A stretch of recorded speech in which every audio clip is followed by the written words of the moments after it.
नमस्कार मित्रांनो, तुमच्या सगळ्यांचं मराठी गुंजन व्हॉइस या चॅनलवर खूप स्वागत आहे. आज आपण मन हे बावरे या कथा मालिकेचा 8वा भाग बघणार आहोत. दुपारी राया आपल्या फॅमिलीसोबत मंजिरीच्या घरी आली. आईने सगळ्यांचे स्वागत अगदी हसून केलं. रायाची नजर सगळीकडे मंजिरीला शोधत होती, पण ती काही दिसत नव्हती. रायाची मंजिरीला शोधणारी नजर राणीने ओळखली होती.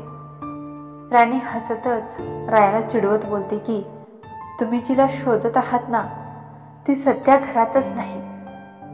तिच्या अशा बोलण्याने रायाला खूप ओशाळल्यासारखं वाटतं आणि लाजतच बोलतो की मी कोणालाही नाही शोधत. त्याच्या अशा बोलण्याने सगळेच हसायला लागतात. मंजिरीच्या घरचं वातावरण अगदी हसत खेळत होतं. रायाला मंजिरीच्या घरातली सगळीच मंडळी खूप आवडतात. सगळ्यांच्या गप्पा गोष्टी चालू होत्या. तेवढ्यात राणी आईला बोलते की आई, मी जिजूंना आपलं घर दाखवून येऊ का? आईने लगेच परवानगी दिली. राणीने संपूर्ण घर दाखवायला सुरुवात केली. मंजिरीचं खूप छान घर होतं. खूप मोठा हॉल होता. हॉलला लागूनच खूप सुंदर असं किचन होतं. हॉलच्या शेजारीच लगेच जिना होता. जिन्यावरून वरती गेलं की 2 बेडरूम होत्या. त्यातले एक बेडरूम मंजिरीची होती. राणी मंजिरीची बेडरूम दाखवण्यासाठी रायाला घेऊन जाते. मंजिरीच्या बेडरूममध्ये समोरच बाल्कनी होती, जिथून खूप सुंदर हवा आणि मंद धुंद वाऱ्यासोबत फुलांचा सुवास देखील यायचा. रूमच्या मधोमध बेड आणि एका साईडला छोटंसं कपाट होतं. त्याचसोबत भिंतीवर तिच्या कॉलेजमधले आणि फॅमिली सोबतचे फोटो लावलेले होते. मंजिरीच्या कॉलेजचे फोटो बघून रायाला खूप आश्चर्य वाटतं आणि तो राणीला विचारतो की या कॉलेजमध्ये कोण शिकत होतं. तेव्हा राणी सांगते की मंजिरीचं शिक्षण याच कॉलेजमध्ये पूर्ण झालं आहे. तेव्हा राया मात्र विचारातच पडतो, मंजिरी जर या कॉलेजमध्येच होती तर मला भेटली कशी नाही, दिसली कशी नाही, काय झालं जिजू? असा आवाज राणी देताच राया काही नाही बोलला आणि दोघे सुद्धा खाली हॉलमध्ये आले. तरी सुद्धा मंजिरी आलीच नव्हती. बराच वेळ निघून जातो. सगळेजण नाश्ता करतात. शेवटी मंजिरीची वाट बघून कंटाळून आपल्या घरी निघून जातात.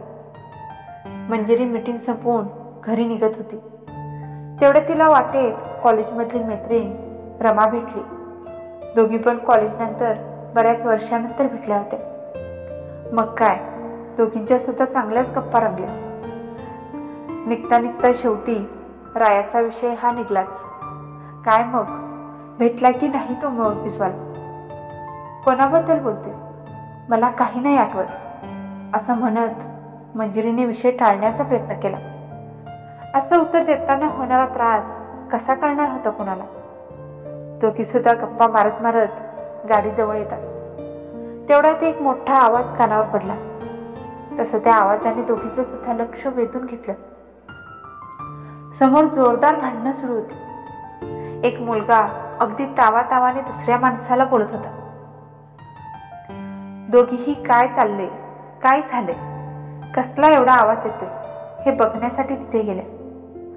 समोर चाललेलं दृश्य बघून मंजिरीने मनातच डोक्यावर हात मारून घेतला. कितीही पळायचा प्रयत्न केला तरी चिडका बिब्बा हा आडवा येतोच, असं म्हणत चाललेली मजा मंजिरी बघत उभा राहिली होती. नेहमी तिच्यावर ओरडणारा राया आज दुसऱ्या कोणाशी तरी भांडत होता.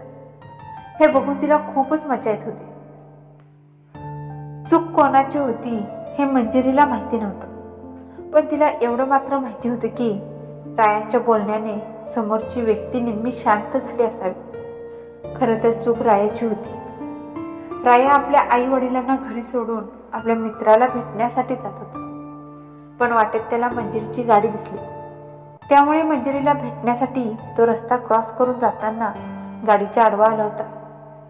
आधीच मंजिरी त्याला घरी भेटायला न येता इथे काय करते हे त्याला जाणून घ्यायचं कुतूहल होतं, पण ते त्याला खूप महागात पडलं होतं. एवढा गोंधळ चालू असताना सुद्धा मंजिरी म्हणाली, कुठं नादाला लागताय त्याच्या? पहिलाच त्याचं डोकं जाग्यावर नसतं. हा मुलगा म्हणजे पालत्या घड्यात पाणी आहे. कितीही तुम्ही बोलला तरी त्याच्यावर काही फरक पडणार नाही. जा तुम्ही, कशाला वाद घालता? असं कोण बोलतंय हे राया बघत होता, तर त्याला मंजिरी बोलताना दिसली. राया मंजिरीला थांबवायचा प्रयत्न करत होता, पण मंजिरी ह्या मुलग्याचं कधी काहीच होऊ शकणार नाही असं म्हणत गाडीत बसून तिथून निघून जाते. झालेला गोंधळ रायालाच निस्तरायचा होता. त्यामुळे पहिल्यांदाच स्वतःची चूक मान्य करून तो त्या माणसाला सॉरी बोलला आणि रागातच घरी निघून गेला. मनातून खूप राग आला होता त्याला मंजिरीचा. अशी कशी निघून गेली असं तो म्हणत होता.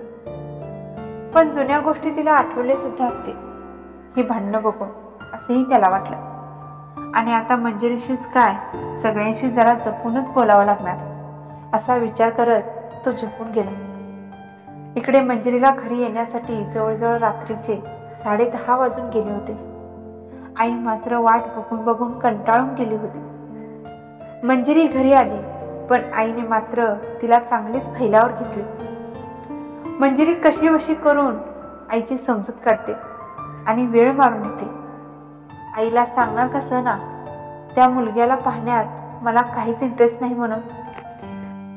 काहीतरी सांगून मंजिरी निसटायच्या नादात होती. तेवढ्यात आई बोललीच, असं जास्त दिवस चालणार नाही हा. अगं एखादा फोन तरी लाव त्याला, निदान तो कसा आहे हे समजून तरी घे.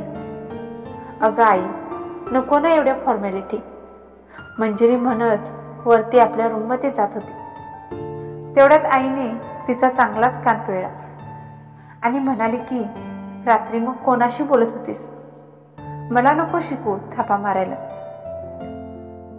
अगं आई सोड ना गं, खूप दुखतंय. तुला माहिती आहे ना मी कशी आहे.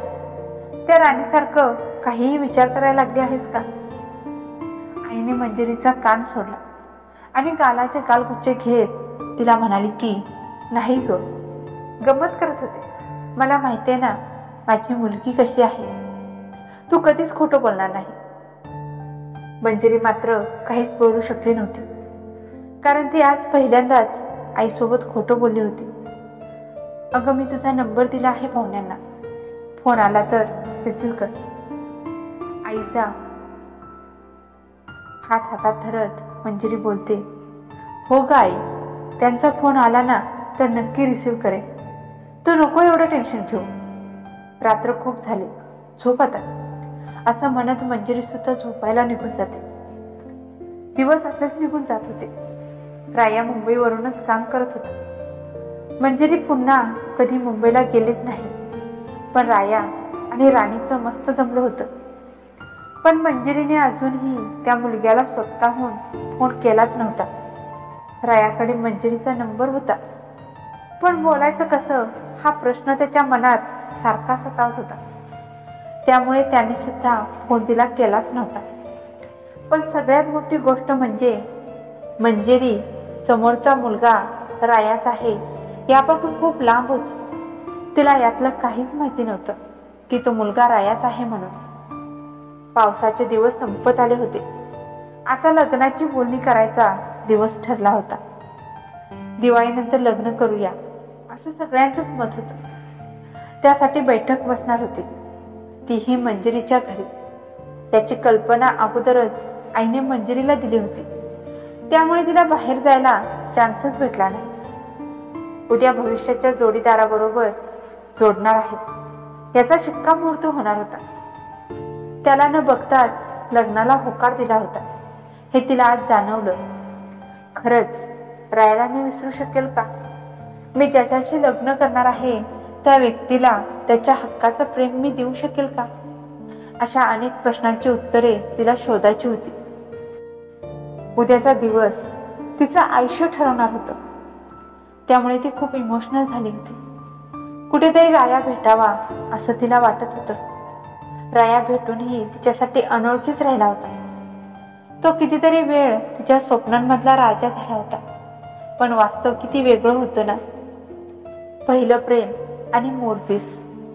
नाजूक असं गाणं, हृदयाच्या ओलाव्यातलं स्वप्नांचं रंगणं. पहिलं प्रेम होतं स्वच्छंद, मोरपिसाच्या हलक्या स्पर्शासारखं.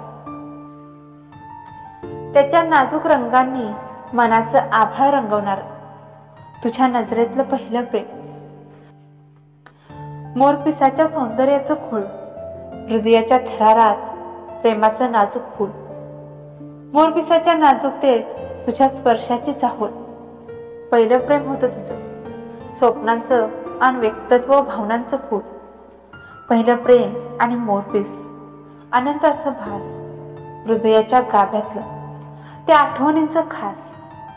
नाजूक मोरपिसाच्या रेशमी स्पर्शात तुझ्या प्रेमाची आठवण मनात सदा धरतात. पहिलं प्रेम होतं अव्यक्त, मोरपिसाच्या सौंदर्याचं गाणं. त्या नाजूक क्षणांच्या लयीत मनाचं स्वप्न रंगवणार. अशीच भावना आज मंजिरी जगत होती.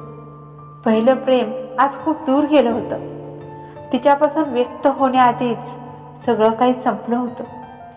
वेडी आशा असते आपली, दुसरं काहीच नाही. त्याच्यासाठी डोळ्यात पाणी आणि हातात ते मोरपीस धरून त्या मोरपिसासोबत एकटीच मंजिरी बोलत बसली होती. पण राणी मात्र आज वेगळ्याच मंजिरीला बघत होती. नात्यांना नेहमीच जपणारी मंजिरी स्वतःच्या प्रेमाला विसरायला चालली होती. ती कोणाच्या प्रेमात पडेल हेच मुळात समजायला राणीला खूप कठीण जात होतं. मंजिरीला कोणीतरी आवडत होतं किंवा आहे एवढंच राणीला समजलं होतं. पण तिला राया जिजू म्हणून खूप आवडले होते. त्यामुळे तिने कसलाच विचार न करता रायाला सगळी परिस्थिती सांगायचं ठरवलं होतं. कसंही ती लोक घरी येणारच आहेत, त्यांच्या अगोदरच त्यांना सगळं कळलेलं बरं असं म्हणत राणीने तसं केलं सुद्धा. रायाला फोन करून जरा परिस्थिती काय आहे याची कल्पना दिली. त्यालाही या गोष्टीचं खूप वाईट वाटलं. त्याचंही पहिलं प्रेम होतंच की. त्याने याबाबत मंजिरीशी बोलायचं ठरवलं. दुसऱ्या दिवशी सगळे पाहुणे घरी येणार होते. सगळ्यांची गडबड चालू होती. मंजिरीला काही सामान आणायचं होतं म्हणून मंजिरी बाहेर गेली होती. तेवढ्यात रायाच्या घरची सगळी मंडळी आली. रायाला मंजिरीशी बोलायचं होतं, पण कसं यावरच गाडी अडकली होती. राया आणि राणीची खुणवाखुणव ही चालूच होती. तेवढ्यात रायाचे बाबा म्हणाले, माझा मोबाईल गाडीतच विसरलाय वाटतं, जरा घेऊन येतोस का? तो लगेच हो म्हणाला. बाहेर पार्किंगमध्ये लावलेल्या गाडीमधला मोबाईल घेण्यासाठी राया गेला. तेवढ्यात समोरून येणाऱ्या मंजिरीला रायाची जोराची धडक बसली. अगं मूर्ख आहेस का? किती जोराची धडक मारलीस. नीट बघून चालता येत नाही का तुला? जरा बघून चालायचं ना. तुझा किती जोराचा बॉक्स लागला मला. रायाचं हे वाक्य ऐकून मंजिरीला जरा खूपच राग येतो आणि मंजिरी पाठीमागे वळून बघते. रायाला समोर बघून तिला खूप आश्चर्य वाटलं. ओ हॅलो, तू इथे काय करतोस? माझा पाठलाग करत इथवर आलास ना? आणि तुला आतमध्ये कोणी सोडलं? गेटवर वॉचमन नव्हता काय? तुला भांडायला कोणी मिळालं नाही म्हणून माझ्याशी भांडण्यासाठी इथे आला आहेस का? हे बघ, माझा तुझ्याशी भांडायचा जरा सुद्धा मूड नाही आहे. मंजिरीची चाललेली बडबड ऐकून राया मात्र पुरता गोंधळला होता. राया मंजिरीकडे एकटक बघतच राहिला होता. त्याला काहीच कळत नव्हतं. मंजिरी अशी का वागते? नक्की चालले काय? एक मिनिट मिस मंजिरी, थोडं शांत होता का? मला तुमच्याशी थोडंसं बोलायचं आहे. पण मला तुमच्याशी बोलायचं नसेल तर? मंजिरी म्हणालीच. प्लीज माझं जरा ऐकून घेता का? रायाचं बोलणं मध्येच थांबवत मंजिरी बोलते की, आता बोलणार का लवकर? मला खूप कामं आहेत. माहितीये मला तुम्हाला खूप कामं आहेत. तुम्हाला खरंच माहिती नाही का मी इथे कशासाठी आलो आहे ते? राया पण जरा रागातच बोलला. तुम्ही इथे कशासाठी आलात हे जाणून घेण्यासाठी मला काहीच इंटरेस्ट नाही, असं म्हणत मंजिरी भरभर आतमध्ये निघून जाते. बिचारा राया तिच्या पाठोपाठ गप्पच आतमध्ये निघून जातो. दोघांना असं एकत्र आलेलं बघून सगळ्यांनाच खूप आनंद होतो. आई मंजिरीला हसतच बोलते, अगं केव्हाची बाहेर गेली होतीस, आता येतेस का? राया, अरे कधीचा फोन आणायला गेला होतास? बाबा असं बोलताच राया हातातला फोन बाबांना देतो. ये सुनबाई, कशी आहेस? त्या दिवशी आपली भेटच नाही झाली. मंजिरीच्या चेहऱ्यावरचे हावभाव मात्र बदलत होते. सुनबाई म्हणजे राया यांचा मुलगा आहे? माझं ज्याच्याशी लग्न ठरलं आहे तो दुसरा कोणी नसून राया आहे. मला तर हेच हवं होतं, पण ही वेळ अगदी चुकीची आहे. दोघांच्या सुद्धा मनात नुकतीच भांडणं झाल्यामुळे एकमेकांबद्दलची मतं चांगली नव्हतीच. तुम्हाला काय वाटतं मित्रांनो? मंजिरीला आपल्या आयुष्यात राया यावा अशी वाटणारी ओढ आता तिला वाटणार का? रायासोबत ठरलेलं लग्न मंजिरी मोडेल की रायाशीच लग्न करेल, हे जाणून घेऊया आपण पुढच्या भागांमध्ये.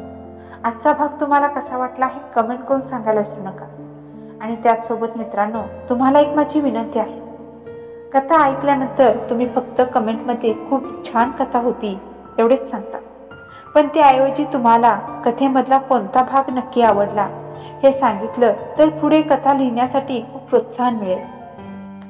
भेटूया आपण पुढच्या भागांमध्ये. तोपर्यंत धन्यवाद.